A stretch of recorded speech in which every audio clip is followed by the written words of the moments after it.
In just a few years, a town of only a few hundred people lost more than a dozen neighbors to gunfire. These weren't accidents. They weren't drunken brawls.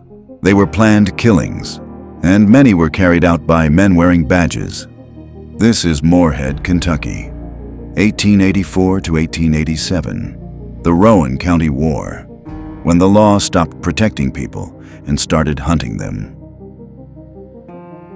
Rowan County was carved from the mountains in 1856, but by the 1880s it was still fighting the Civil War in spirit. The Martins, Union loyalists, Republicans, old farming families. The Tollivers, Democrats with Confederate sympathies, building a rising political machine. In a county this small, politics wasn't abstract. It was personal, and it all came down to one office: the sheriff. The sheriff didn't just keep the peace. He controlled the jail, appointed the deputies, served the warrants, summoned the juries. If your friends wore the badges, you stayed free. If your enemies did, you disappeared. Win the courthouse, and you owned the county. By 1884, the Martins and the Tollivers weren't just rivals. They were fighting for control of the law itself. All it needed was a spark. August 4th, 1884, Election Day. On the ballot was the most powerful job in Rowan County: sheriff. By sunrise, the courthouse lawn in Moorhead was already a tinderbox. Old grudges, Civil War loyalties, neighbors who no longer trusted each other. What began as an argument between Republican John Martin and Democrat Floyd Tolliver turned physical. Fists, then rocks, then pistols. Shots rang out. Martin was wounded. His friend Solomon Bradley was killed. No one could agree who fired first. Both men were later indicted, but the damage was done. The feud was no longer political. It was blood. John Martin demanded arrests. Instead, the Tolliver-controlled sheriff arrested him. Deputies claimed they were moving him to a safer jail in Winchester. The train never made it. At Farmers Station, masked men boarded the car. Martin was dragged out and shot repeatedly while still in custody. The deputies offered little resistance, or none that mattered.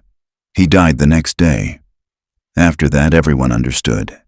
In Rowan County, the law didn't protect you. It delivered you to your enemies.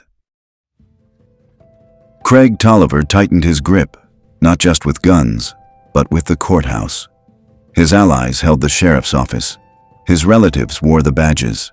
Warrants were served when he wanted them served, ignored when he didn't. Men accused of killing Martins walked free. Martin supporters were arrested on the thinnest charges. Witnesses stopped talking. Juries leaned the right way. According to later accounts, Tolliver even carried a Winchester rifle straight into the courtroom, not hiding it, just leaning it beside the bench like a warning. Trials weren't about justice anymore. They were performances, and everyone knew the ending. Families packed their wagons and slipped out of town. Those who stayed chose a side, or became targets. Then the violence hit younger members of the Logan family, relatives of the Martins. Not politicians, not gunfighters, just boys. Their deaths broke something. Boone Logan had tried the law for 3 years. Petitions, affidavits, appeals, nothing stuck. So he stopped filing papers and started gathering men. June 22nd, 1887.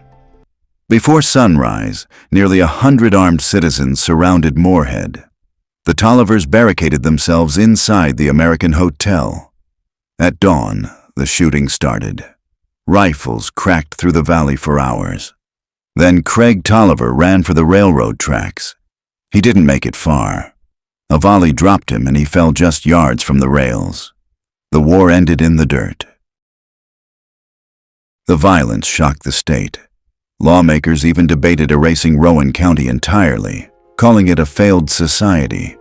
Instead, they reorganized it under state control. It took decades to heal. Today, Moorhead is quiet, a college town, peaceful. But for 3 years, this place proved something dangerous. When the courthouse fails, people reach for rifles.